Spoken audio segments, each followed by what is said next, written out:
ब्रह्मा विष्णु महेश अजर अमर नहीं है, इनका भी आविर्भाव अर्थात जन्म, तिरोभाव अर्थात मृत्यु होती है। गीता में अर्जुन को स्वयं भगवान कह रहे हैं कि उस परमेश्वर की शरण में जा, उसके लिए उन संतों के पास जा जो तत्वदर्शी हों। इसी प्रकार हजरत मोहम्मद को उनके अल्लाह कह रहे हैं, कोई और पूर्ण परमात्मा है, उसे पाने के लिए उन तत्वदर्शी संत की तलाश कर। वह प्रभु कौन है, यह जानने के लिए अवश्य सुने जगत गुरु तत्वदर्शी संत रामपाल जी महाराज के अमृत वचन। मैं तो दे दी है बालम अंधे नू, मैं तो दे दी है बालम अंधे नू, मैं तो दे दी है बालम, मैं तो दे दी है बालम अंधे नू, मैं तो दे दी है बालम, मैं तो दे दी है बालम अंधे। चतुर विवेकी शब्द पहचान के समझावे खंदे नू, चतुर विवेकी शब्द पहचान क्या समझावे खंदे नू। तन मन धन कुर्बान कीजिए, शीश चढ़ावे जंदे नू, मैं तो दे दिए बालम अंधे नू, मैं तो दे दिए बालम, मैं तो दे दिए बालम अंधे नू, मैं तो दे दिए बालम। जा सतगुरु की मैं कुर्बानी जो काटे यम के फंदे नू, जा सतगुरु की मैं कुर्बानी जो काटे जम के फंदे नू। 5-25 अस्थिर कर है दूर कर दुख दुंदे नू, मैं तो दे दिए बालम अंधे नू, मैं तो दे दी है बालम अंधे नू, मैं तो दे दी है बालम अंधे नू, मैं तो दे दी है बालम, मैं तो दे दी है बालम अंधे नू, मैं तो दे दी है बालम।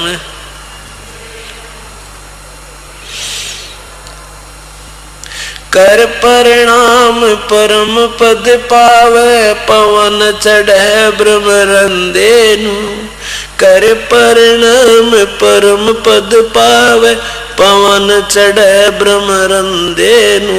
गरीब दास ये बगल विद्या है, कोई जाने खेल खिलंदे नू, मैं तो दे दिए बालम अंधे नू, मैं तो दे दी है बालम अंधे नू, मैं तो दे दी है बालम अंधे नू, मैं तो दे दी।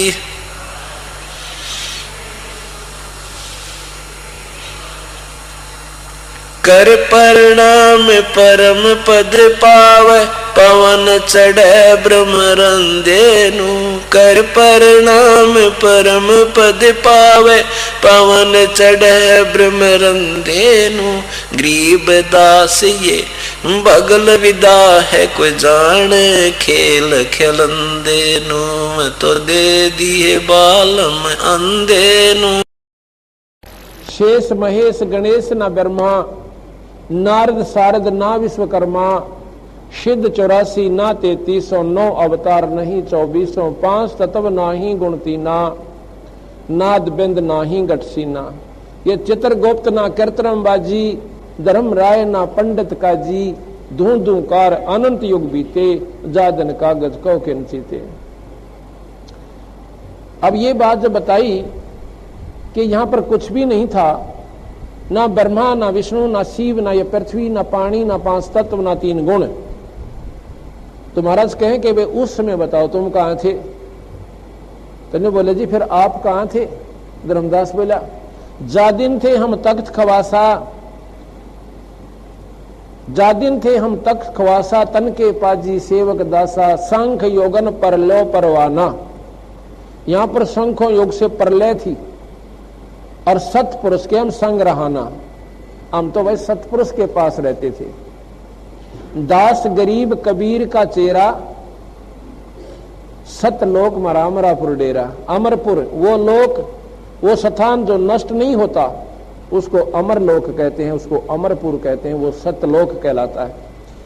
अब यहां पर विष्णु लोक को अमर लोक कहते हैं ये भक्तजन जिन्होंने पूर्ण ज्ञान नहीं है। अमर लोक वो भी है, लेकिन वो कुछ समय के लिए अमर है। जैसे काल बताया था कि 7 ब्रह्मा मरेंगे जब एक विष्णु मरेगा, और विष्णु शिव उपासक शिव लोक को अमर लोक कहते हैं, और 7 विष्णु समाप्त होंगे जब एक शिव की समाप्ति होगी। अमर ये भी है, लेकिन ये अस्थायी अमर है, कुछ समय के लिए अमर है। वैसे तो जीव भी अमर है उमरता को ना, लेकिन दुख न्यो का न्यो। तो उस सतलोक में जैसे राजधानी तो चंडीगढ़ भी है, और राजधानी वहां भी है, दिल्ली वाली भी है। अमरलोक ये भी है, अमरलोक वो भी है। ये अमरलोक इन भगवानों का है, और वो अमरलोक उस पूर्ण परमात्मा का जो कभी नष्ट नहीं होता। इसलिए सतलोक जो चीज है वो कभी नष्ट में नहीं आती, नाश में नहीं आती, उसका पूर्ण प्रमाण है। दास गरीब कबीर का चेरा, चेरा कहते हैं चेले को, सागिर्द पुत्र। दास गरीब कबीर, कबीर कौन है? ये पूर्ण परमात्मा है, अनंत कोट ब्रह्मांड के भगवान है। जब मैंने ये बात शुरू में सुनी कि कबीर और भगवान किसने बनाया, मेरे मन में यूं इतना क्यों अज्ञानता के अंधेरे में ना बेरा के कह दे प्राणी, कबीर किसने भगवान बना दिया, हमने तो कदे सुना कोई ना, मन स्वीकारा कौन करे। और जब पढ़ा कबीर सागर और फिर गरीबदास जी का ग्रंथ साहिब, वो लाल और लालड़ी वाली बन गई मेरे संग मत है। अपने आप परख होगी, आप भी देख लेना, पर जो रुचि कर सुनेंगे और अपने मन में संशय उत्पन्न ना करेंगे तो आपको ये जगह बनाओगी, ये स्थान, ये बात कि बिल्कुल ज्यों की त्यों है, इसमें कोई फर्क नहीं है। ना तो महाराज जी ने ब्रह्मा विष्णु की शक्ति को नकारा किया जो शास्त्रों में प्रमाणित है, और ना ही उपलब्धि जो ये ऋषि लोग प्राप्त कर सकते हैं तन मन धन त्याग के ला के उस ईश्वर के चरणों में अनन्य मन से जो भक्ति भगवान विष्णु शिव की करते हैं, उनको ये भी नकारा नहीं किया कि उनको ये उपलब्धि नहीं होती, लेकिन उनका रिजल्ट बताया है, परिणाम बताया है कि अरबों खरबों वर्ष भी अगर तुम स्वर्ग में रहेगे तो भी मरे सरेगा। तो ये कोई सुख सथाई मारी दृष्टि में तो आया नहीं, वो कहते हैं बंदी छोड़। सतलोक में सबसे पहले सतपुरुष ने अपने अनामी लोक तक आके, सतलोक से ऊपर और लोक हैं, 3 लोक और हैं, एक अलख लोक है, एक अगम लोक है, एक अनामी लोक है। अनामी लोक में जहां पर वो पूर्ण परमात्मा निराकार रूप में रहता है, और सतलोक में वो आकार में आता है। जैसे निरंजन अपने लोक में वही नकल निरंजन ने की, अपने निरंजन लोक में आकार में है, और मृत मंडल में यहां निराकार शक्ति उसकी काम करती है, उसने उल्ट कर रखा है। तो सतलोक में आके सतपुरुष ने एक कमल के फूल पर, कमल का फूल बिना पानी के वैसे अपनी शक्ति से ऐसे बनाया, उसके ऊपर सफेद कमल के फूल पर स्वयं सतपुरुष आकार में आ गया। उनकी इतनी चमक है कि एक रूम में इतनी चमक निकलती है जैसे करोड़ों सूर्य और करोड़ों चांद मिला दे, और दोनों की रोशनी मिलकर जो चमक देवा पर गर्मी ना हो, इतनी झलक उस बंदी छोड़ भगवान सतपुरुष के एक रूम में तो निकल रही है, इतना उनका तेजो में शरीर है।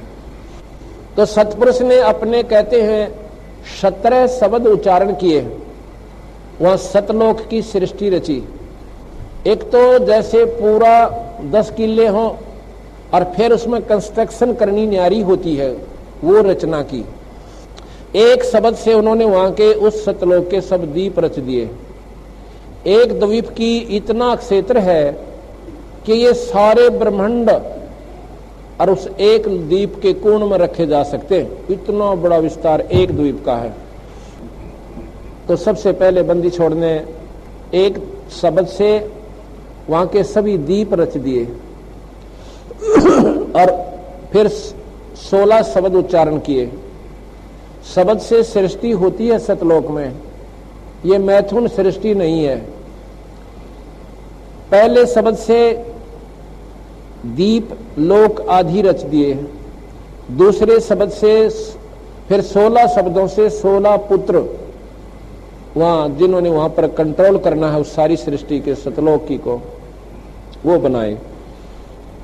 दूसरे शब्द से कूरम, ये पहला पुत्र है सतपुरुष का कूरम, उसी की नकल एक कूरम यहाँ इस मृतमंडल में, इसमें ब्रह्मांड में भी है, 3 लोक में कूरम यहाँ भी है एक। उसका नाम कूरम है, शकल कूरम जैसी नहीं है, कछुए जैसी सतलोक वाले की। यहाँ पर एक देव है, वो कूरम है, उसकी कछुए जैसी आकृति है और वो बहुत शक्तिशाली है। यहाँ भी उसको काफी उसकी शक्ति बताते हैं। दूसरे शब्द से कूरम, तीसरे शब्द से ज्ञानी, चौथे शब्द से विवेक, 5वें से तेज, 6ठे से सहज और 7वें से संतोष, 8वें से सुरत, 9वें शब्द से आनंद, 10वें शब्द से अक्षमा, 11वें शब्द से निष्काम और 12वें शब्द से जलरंगी और 13वें शब्द से अचिंत, 14वें शब्द से प्रेम, 15वें शब्द से दयाल और 16वें शब्द से धैर्य, 17वें शब्द से योग संतान। ये 16 पुत्र बंदी छोड़ सतपुरुष ने वहां पर अपने सतलोक में अपनी शब्द शक्ति से बनाए। इस प्रकार 17 शब्द उच्चारण किए, जिसमें 16 शब्दों से 16 सुत पुत्र, एक शब्द से सबदीप व लोक, मानसरोवर आदि रच दिए। 16 पुत्रों को अलग अलग द्वीप देकर रहने की आज्ञा दी। सभी पुत्र अपने अपने द्वीप में आनंद से रहने लगे। फिर सतपुरुष ने अचिंत जो कि 12वां पुत्र है, जो 13वें शब्द से उत्पन्न हुआ था, अचिंत से कहा कि सृष्टि की रचना करो। कौन सी सृष्टि की? जो सतलोक में, जैसे उड्डा की ड्यूटी ला रखी एक महकमा है कि वो मकान बना के दे सबने, इस प्रकार अचिंत ने वहां की कंस्ट्रक्शन और करनी थी। हर लोक में मानसरोवर, हर लोक में न्यारे न्यारे बाग और बगीचे, सुंदर सुंदर वहां तेज पुंज के फल, तेज पुंज की सारी चीज वो अचिंत ने करनी थी। अचिंत ने प्रेमानंद शब्द उच्चारा, उस शब्द से अक्षर पुरुष की उत्पत्ति हुई। अक्षर पुरुष पारब्रह्म को कहते हैं। अचिंत ने प्रेमानंद शब्द उच्चारा, उससे अक्षर पुरुष की उत्पत्ति हुई पार ब्रह्म की। अब ये बातें याद रखनी पड़ेंगी आपने। एक पूर्ण ब्रह्म, एक पार ब्रह्म, ये सारे शस्त्र सुलझेंगे आपके। पहले हमने ब्रह्म शब्द भी सुना, पार ब्रह्म भी सुना और पूर्ण ब्रह्म भी सुना, पर नोना बेरा था ये ब्रह्म कौन है, पर ब्रह्म कौन है, पूर्ण ब्रह्म क्या शक्ति है, इनकी क्या क्या परिभाषाएं हैं और इनमें क्या क्या गुण है। प्रकृति अक्षर ने फिर 4 अंश उत्पन्न किए। उसने फिर अपने हिसाब से 4 अंश उत्पन्न किए। फिर उसको देख कर अक्षर पुरुष आनंदित हो गया और वहां पर एक अमृत जल है, अमृत सरोवर है। उस अमृत सरोवर में वो अंदर चला गया। वहां सांस की सृष्टि से शरीर नहीं है, वहां श्वास से शरीर नहीं है। जैसे मछली श्वास नहीं लेती और पानी में रहती है, इसी वह प्रक्रिया है कि वह श्वास नहीं है, अपना शरीर यूं का यूं है, खूब आनंद है। तो उसमें वो चला गया और वहां जाकर सो गया, निंद्रा आ गई, आनंद में निंद्रा आ गई। तो चारों अंशों ने काफी दिन के बाद प्रार्थना करी कि हे पुरुष, वो अक्षर पुरुष परब्रह्म तक लेट गया, सो रहा है, उसकी आज्ञा बिना हम सृष्टि रचें कैसे। तो काफी समय तक सृष्टि की उत्पत्ति नहीं हुई। चारों अंशों ने समाधि लगाई तथा सतपुरुष से पूछा कि अक्षर पुरुष तो निद्रा में है, सृष्टि कैसे रची जाए। तब सतपुरुष ने एक ऐसा खेल किया, अवगत किया कि एक अंडा बनाया अपनी शब्द शक्ति से, उस अंडे को उस जल में डाला, अंडा उस जल के अंदर ऐसे गड़गड़ाता हुआ जा रहा है अक्षर पुरुष के बिल्कुल साथ से निकला। ज्यों ही उसके सामने आया इतनी जोर की आवाज आई जैसे बिजली कड़किया करे, और अचिंत उसकी अक्षर पुरुष की पारब्रह्म की निंद्रा खुल गई। जब उसने देखा पारब्रह्म ने कि ये कौन आ गया मेरे इसमें, उसके तेज से वो अंडा फूट गया। अंडे के फूटते वो ज्योत निरंजन निकला।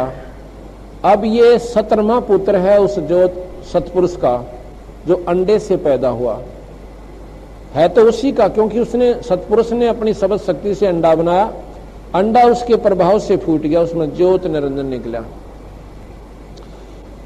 तो आकाशवाणी हुई कि अक्षर पुरुष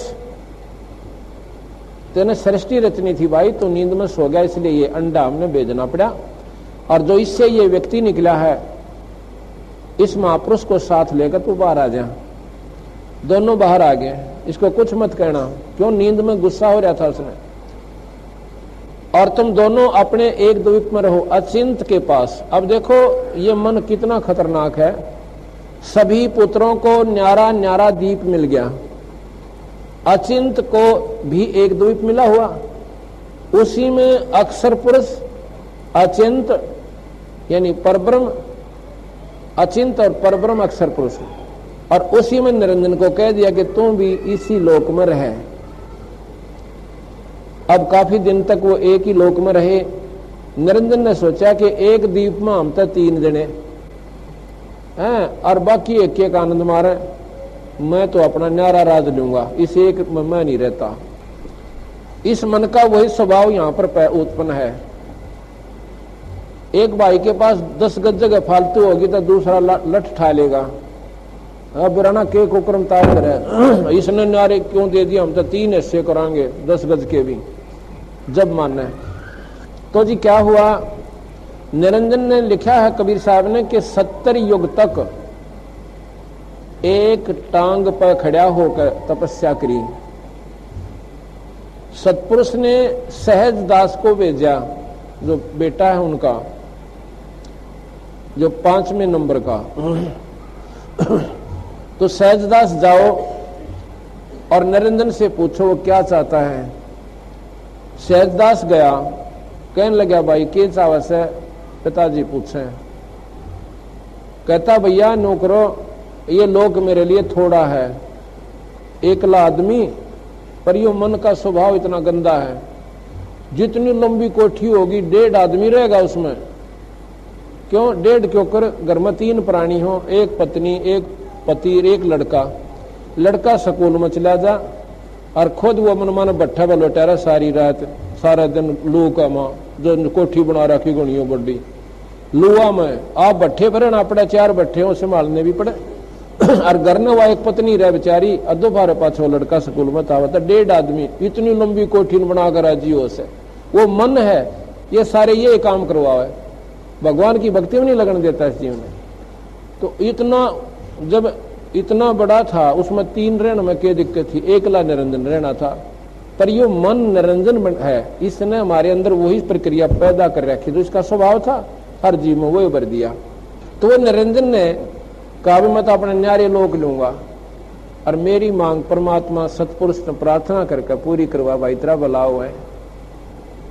सहजदास ने कहा कि महाराज जी ऐसे ऐसे वो कहता है मैं न्यारा लोक चाहूं सो। ने बोला भाई ठीक है, इसने 70 युग तक तप किया है और तप के बदले राज ही मिलता है।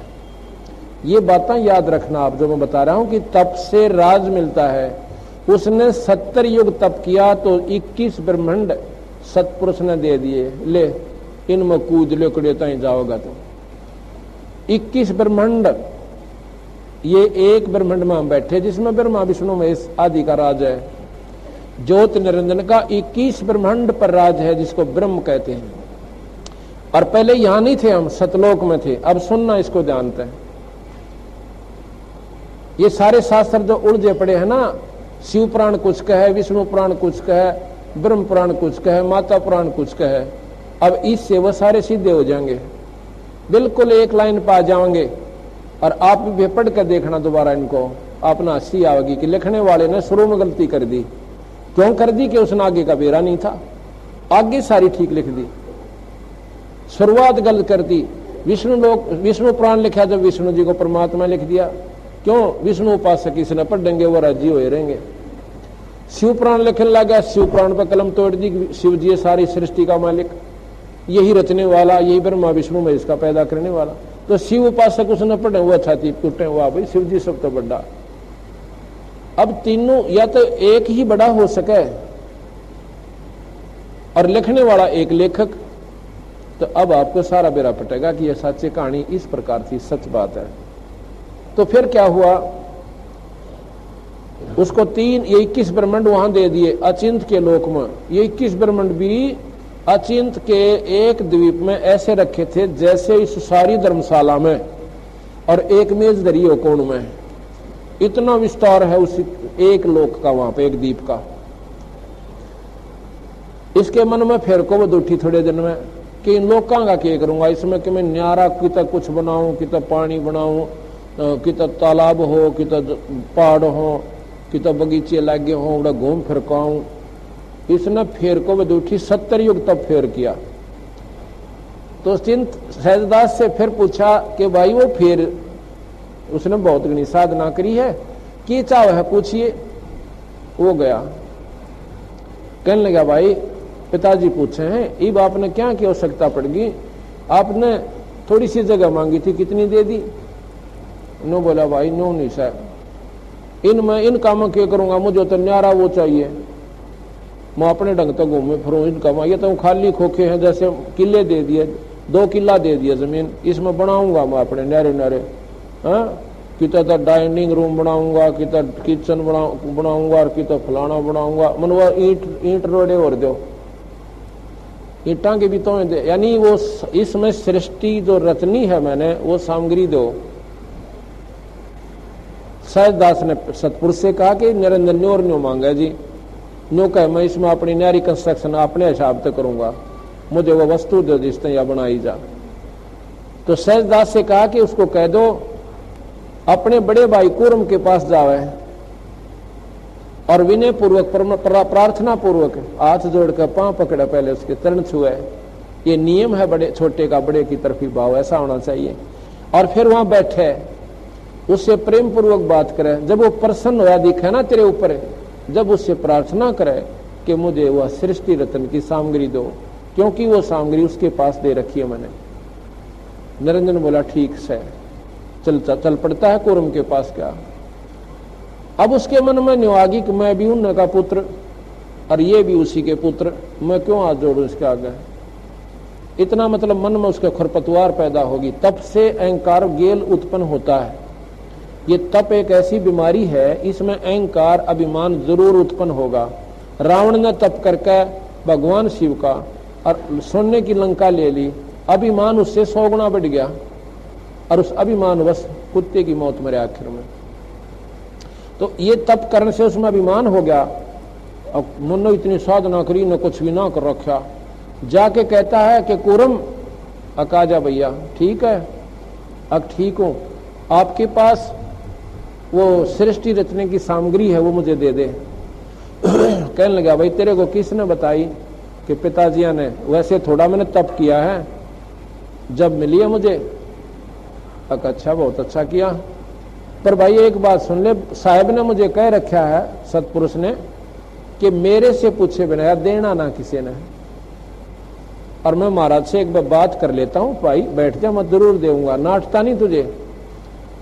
अब संत कैसे पूछते हैं, वहां का आपस में डिफरेंस जैसे कलकत्ता और रोहतक का है, इतना फैसला, इससे भी मतलब अंदाजा बता रहा हूं, इससे भी ज्यादा फैसले पर वो आपस में उनके लोक हैं सतलोक में। और सतपुरुष की राजधानी वो न्यारी है।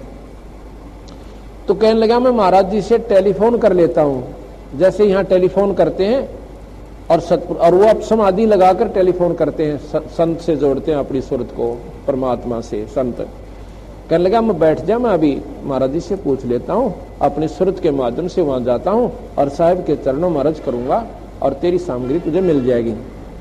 अब वो चिंत ने सोचा, उसने निरंजन ने सोचा ये समाधि का ऐसा बूंदा झगड़ा हो सल, मन मन या समाधि लग गई, यो 2 युग में उल्टा आवे, इतना मैं बैठा रहूं। अरे समाधि का ऐसा होता है, जिसकी समाधि चढ़ जाती है वो ऊपर के स्थानों पर ऐसे स्थान पर चला जाता है जहां उसने बहुत रमणीक चीज दिखाई देती हैं, और फिर इस शरीर की शुद्ध बोल जाता है मनमाना। तो अब 10 दिन में 1000 वर्ष में वापस आती है संतों की। अब बैठे रहते हैं वो ठंडे क्षेत्र में। उसने सोची वो क्या कई दिन का झंझट बनेगा।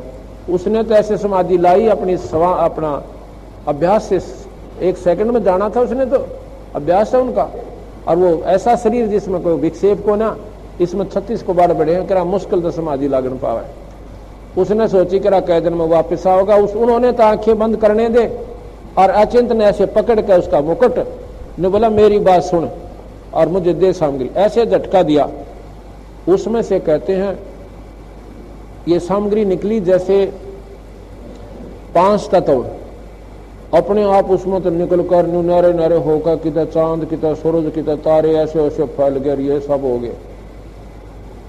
ये सूर्य अपने स्थान पर, पृथ्वी अपने स्थान पर, इस पर सारे के सारे नारे नारे उत्पन्न हो गए। उसने सोचा ये तो मुकुट में सारा सौदा, उसने दूसरा और खींचा, 3 मुकुट उतारे। तो उसमें से ये सारा सामान जो आज ये सूरज पृथ्वी चांद सितारे समुद्र और ये ऊपर के लोक ग्रह प्रह, ये सारे उस अचिंत के मुकुट में तो निकले।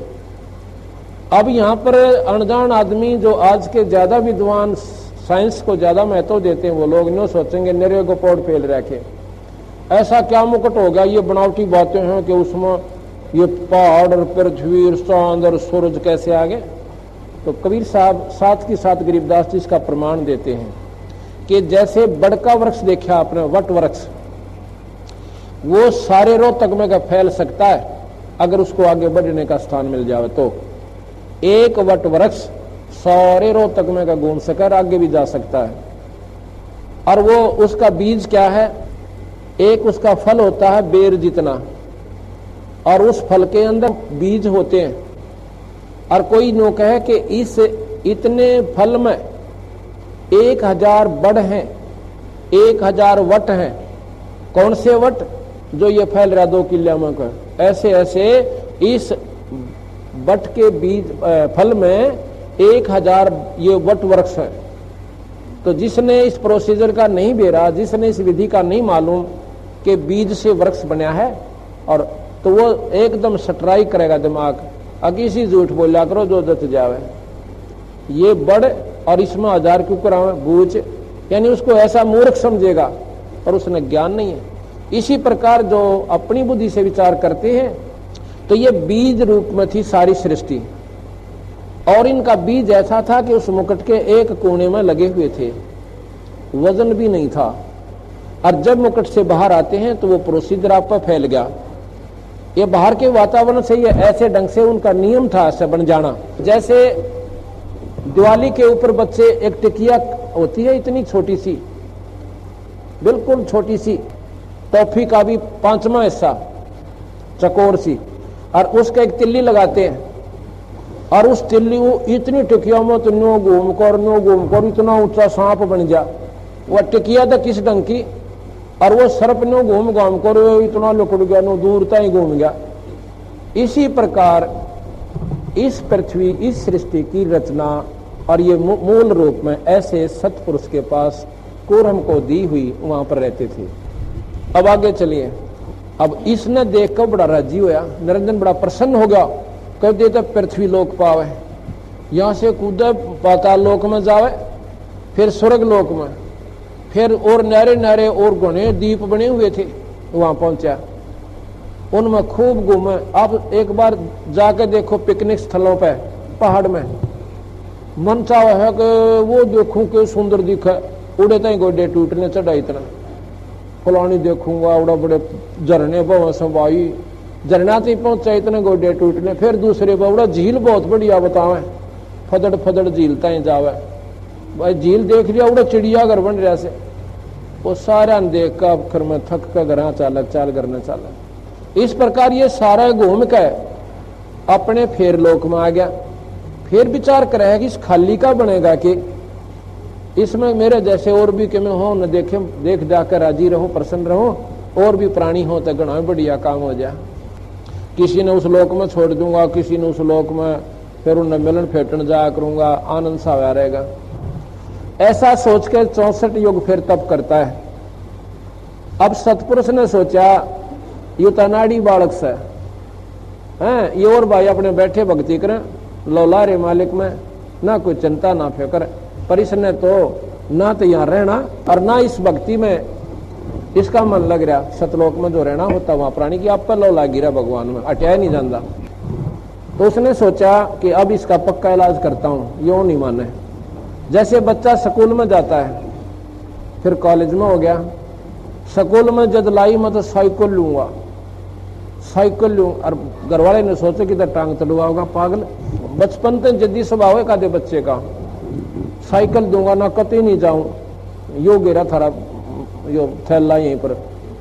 तो घर के भाई क्यों इनके ला जद करी बालक से, वह माता कहेगी अपने उसके पिता ताई, अग्यो बालक तो हट कर रहा, मानता कोई ना, बेचारा ना चाहते हुए भी उसकी जद के आगे मजबूर होकर उसकी खातिर साइकिल ले आके देगा कि देखी जाएगी, ना मानता है कि बसा। फिर वो हो जाता कॉलेज में, फिर नु का मोटरसाइकिल लूंगा जब जाऊंगा, और फिर वो करा के मांगे आज 500 रुपये दो और घूमा इधर उधर।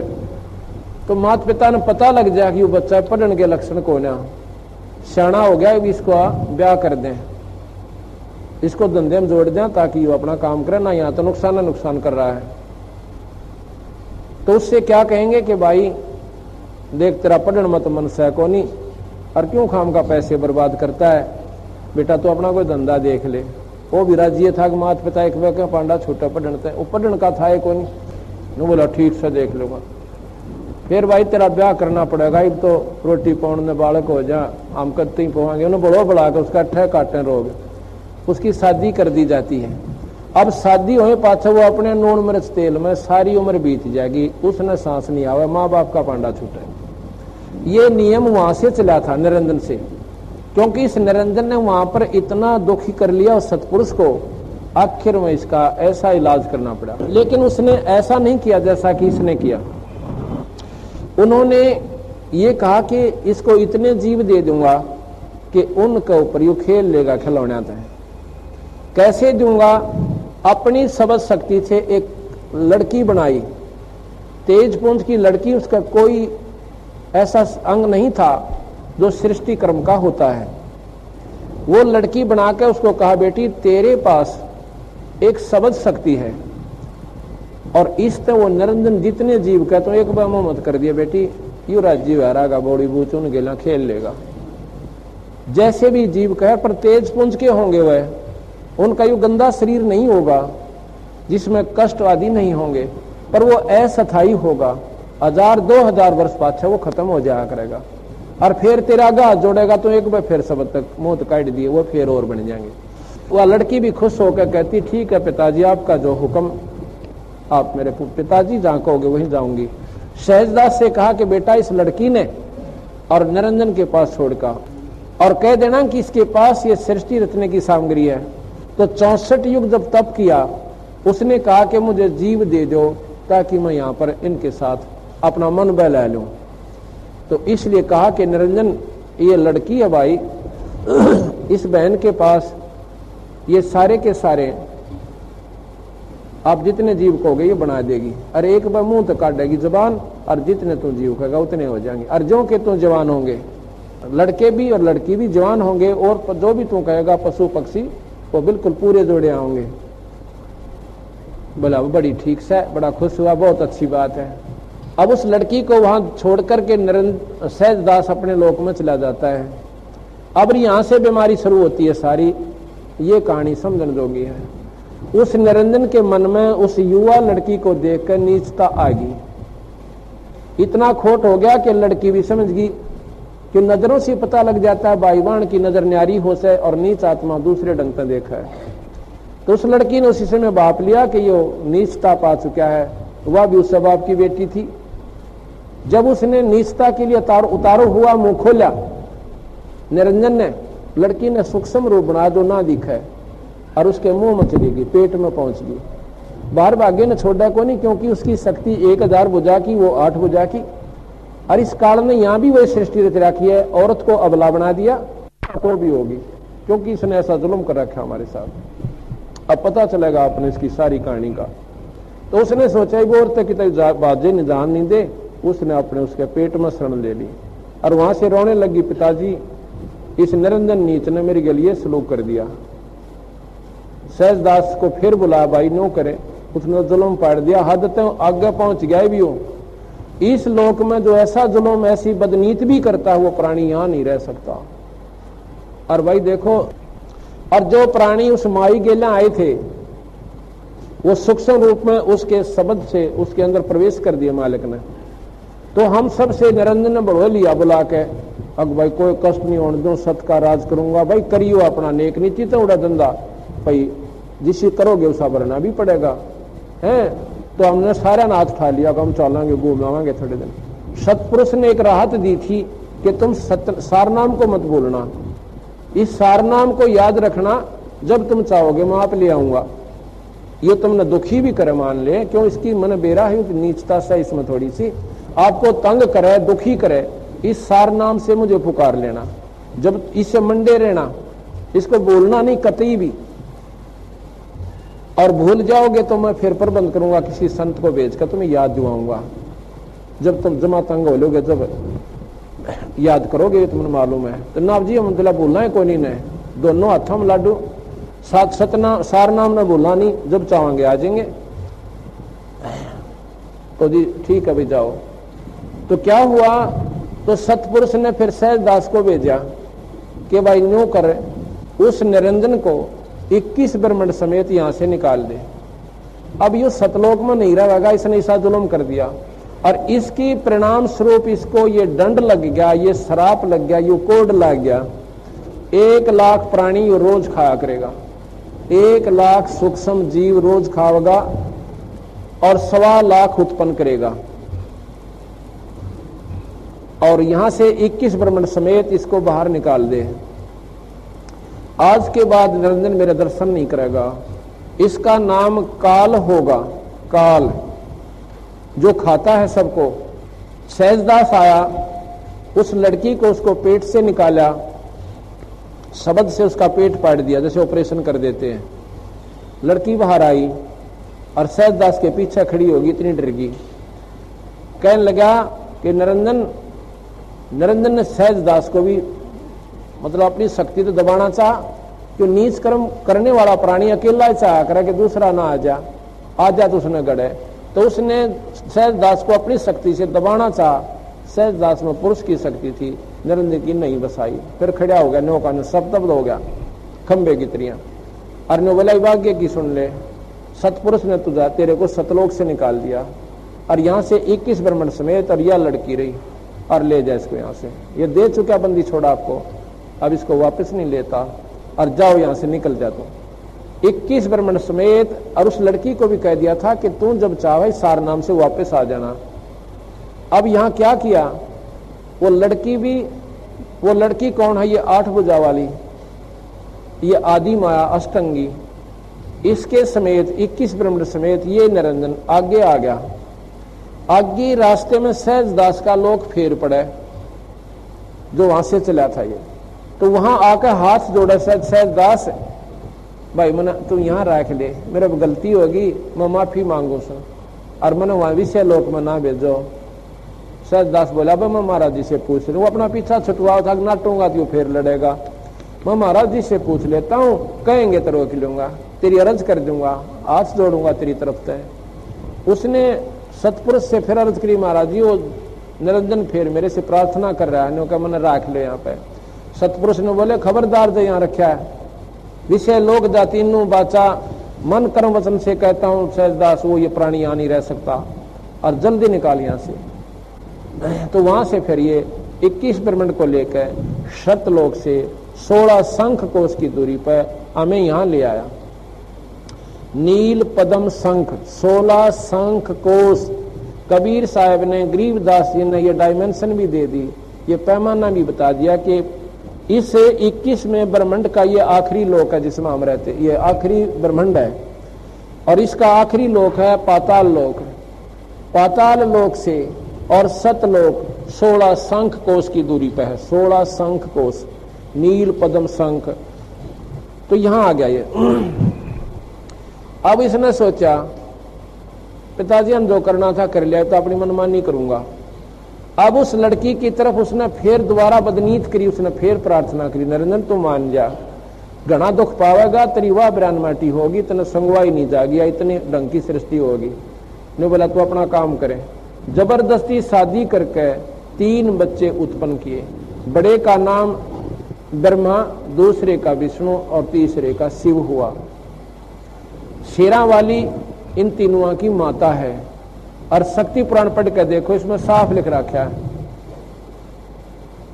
शक्ति जो पुराण है, देवी का जो पुराण है, देवी पुराण में पढ़ के देखो कि ये तीनों जगत जननी है, जगदम्बा है। ये ब्रह्मा विष्णु महेश की भी माता है।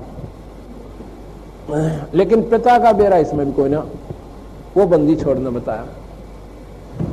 तो क्या किया, अब निरंजन ने सोचा 1 लाख जीव रोज खाऊंगा, यदि यहां स्वर्ग में रहूंगा तो सारे देवता मेरे तो नफरत कराया करेंगे, मेरे कहीं देखे भी कोई नहीं, सब प्राणियों को पता लगेगा। मैं ऐसे गुप्त स्थान पर जाऊंगा, ऐसे गुप्त रूप से इनको उठाया करूंगा यहां से, और ये मेरे पास आके और इनसे वो वासना निकाल के इनको वापस फिर उल्टे भेज दिया करूंगा। तो उसने जब ये तीनों बच्चे हो लिए, इस शेरा वाली माई से कहा अपनी पत्नी से कि माया बात सुन ले अकां जी, अब मैं तो दर्शन किसी प्राणी को देऊं को ना, मैं निराकार रूप में यहां रहा करूंगा, आपकी शक्ति मेरी निराकार रूप में यहां काम करेगी। मैं जाऊंगा अपने ऐसे लोक पे, ना वहां ब्रह्मा आ सकेगा, ना विष्णु आ सकेगा, ना यो शिव जी आ सकेगा। और ये तीनों परम शक्ति हैं, परम साधक हैं। बाकी जो उपासक तो ऋषि बन गए, अर्चय को महात्मा बन गए, वो इन तले तले, इनसे ज्यादा ये भक्ति ना तो कोई मार्कंडे कर सकता, और ना ही कोई दुर्वासा कर सकता, और ना ही वेद व्यास कर सकता, और ना ही सुखदेव कर सकता। ये सभी ब्रह्मा विष्णु महेश से नीचे के साधक हैं। ये तो सिर्फ इन्हीं के लोक तक जाने की साधना करते हैं, और वहां पर इनको ये बढ़िया स्थान दे देते हैं। तो वहां कहते हैं निरंजन लोक में नहीं आ सकते ये कोई भी। और बीच में 3 महाशून्य बना दी, 3 शून्य ऐसी बना दी। शून्य किसे कहते हैं, वोकम प्लेस, वो खाली स्थान जिसमें केवल प्रकाश दिखाई देता है। और फिर उनके बीच में ऐसी कंस्ट्रक्शन कर दी कि उसमें बहुत खतरनाक ऐसा लोक बना दिया जिसको ब्रह्मलोक की संज्ञा दे दी। उसमें वो सुख है कि यहाँ के स्वर्गों में भी कोई ना। जो प्राणी इस शून्य पार कर जाएगा उस ब्रह्मलोक में उलझ गए और अपने जीवन को बर्बाद कर लेगा, वहां कमाई खाएगा, फिर वापस आ जाएगा। उसके बाद फिर अंधेरा ही अंधेरा है, उसके बाद फिर सुन प्लेस है। सुन प्लेस वो क्यों प्लेस में प्रकाश में है, कुछ सुन है जिसमें अंधेरा है और बाकी सुन में बहुत सुंदर प्रकाश है। ऐसी ऐसी 3 खाई खोज रखी काल ने। कबीर साहब गरीबदास जी कहते हैं कि 97 बार 97 टाइम भगवान शिव ने अपनी समाधि लगाई। जैसे आप देखते हो समाधि में ज्यादातर रहते हैं। 97 बार कोशिश करी इन सुनों को पार करने की, तीसरी सुन को भी वो पार नहीं कर पाया और चौथी सुन में निरंजन रहता है। गरीबदास जी महाराज कहते हैं कि 97 बार शिव शंकर जाया माने समाधि द्वारा ध्यान लगाया और तीसरी सुन का मर्म नहीं पाया। 3 सुन में जम की जाली, आसन योग नाम बिन खाली। चौथी सुन लंघे जो कोई, उसका आवागमन बहोर ना होई। अब क्या किया, निरंजन इन 3 सुनों को पार करके निरंजन अपने लोक में रहता है। एक ही ब्रह्मांड की बता रहा हूं ये तो जी। और वहां से फिर वो सभी ब्रह्मांडों को कंट्रोल करता है। और फिर कह दिया कि माया तू एक काम करना, जब ये बच्चे सयाने हो जाएं इनको सागर मंथन पर भेज देना। तो वो कहने लगी निरंजन एक बात बता, तने जुल्म में गांठ नहीं गाल रखी मेरे संग में, भाई चलो मैं आ गई तेरे संग में और बच्चे भी हो गए, अब तो कम से कम साथ दे दे मेरा। इतनी बड़ी सृष्टि ने और मैं अकेली औरत कैसे संभालूंगी। कहने लगा घबराओ मत ना, मैं तेरे साथ रहूंगा, पर रहूंगा गुप्त रूप तय, दिखूं कोई ना ब्रह्मा ना दर्शन दो, ना विष्णु ना शिव जी ने, मेरा केवल प्रकाश रूप में मुझे दर्शन कर सकते हैं। लेकिन मेरा असली दर्शन मैं नहीं दे सकता। तो बोली ठीक है, तेरे वश में आ गई और क्यों में नाच नचा के बसाओ बेचारी औरत का, निर्भाग आदमी पल्ले पड़ गया।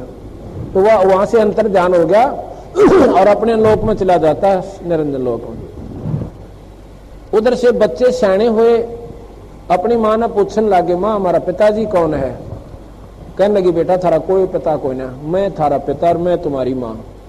अच्छा, ये बच्चा ने जैसे बता दे भाई ठीक। जब वो बच्चे सियाने हुए तो आकाशवाणी होती है कि माया इनको सागर पंथन पर भेज दे। तो उस आदि माया ने, शेरा वाली अष्टंगी माई ने तीनों बच्चे से कहा, पुत्र तुम जाओ सागर मंथन करो। सागर मंथन कैसे करें माई? कि वहां पर तुम्हें एक पर्वत मिलेगा, सुमेरु पर्वत, और उसके चारों तरफ एक नाग लपटा मिलेगा तुम्हें, और उसको तुम दोनों भाई, तीनों भाई लाग के दो आगे न लग जाना और एक पीछे ने। अपने आप करना तो निरंजन नहीं था सारा खेल, तो नीचे अपने आप एक कूर्म का रूप बना के कछुए का निरंजन उसमें प्रवेश कर गया। सुमेरु पर्वत तैयार पाया और वो नाग के पकड़ के दोनों उसको ऐसे सागर मंथन किया। थोड़ा ही लाया था, उसमें 4 वेद उत्पन्न हुए, ऐसे अमृत निकला, जहर विष निकला, जैसा भी प्रमाण है। तो चारों वेदों के लेकर ब्रह्मा अपने पास आ गया कि कहने लगे, बेटा पहले वस्तु कौन सी निकली? कि वेद निकले, दूसरा अमृत निकला, तीसरी बार ये बेराना क्या है इसमें? अच्छा, तन्यो करो पुत्र, वेद तो ब्रह्मा पढ़ ले, अमृत विष्णु ले ले, और भाई भोलेनाथ इस बाकी के पदार्थ ने तो पी ले भाई, पृथ्वी मत गिरना या सत्यानाश हो जाएगी, जल जाओगी। तो उसने मां के हुक्म से वो अपने कंठ में ठहरा लिया। अब इतनी प्रबल शक्ति थी उसमें, उन्होंने कंठ से आगे नहीं जाने दिया उसको, और कुछ दिनों के बाद वो जहर निष्क्रिय हो गया उस कंठ में रहकर। तो जब वेद ब्रह्मा ने पढ़े, उसमें पाया कि परमात्मा सृष्टि का रचने वाला एक और मालिक है, पुरुष है। वो कहने लगे अपने भाइयों से कि ऐसे ऐसे भाई, अपना पिता कोई और है। तो मां के पास आते हैं, कहने लगे माता जी, कहाँ भाई तो झूठी निकली। अब कैसे? आप कह रही थी हमारे पिताजी को ना, और वेद बतावा कि पुरुष और है। न बोले भाई है तो, पर मैं बताने में असमर्थ थी। क्यों? क्योंकि भाई अगर बोलो सतगुरु देव की जय। ऐसे ही आध्यात्मिक वीडियो देखने के लिए हमारे चैनल संत रामपाल जी महाराज के सत्संग को सब्सक्राइब करें। सत साहिब।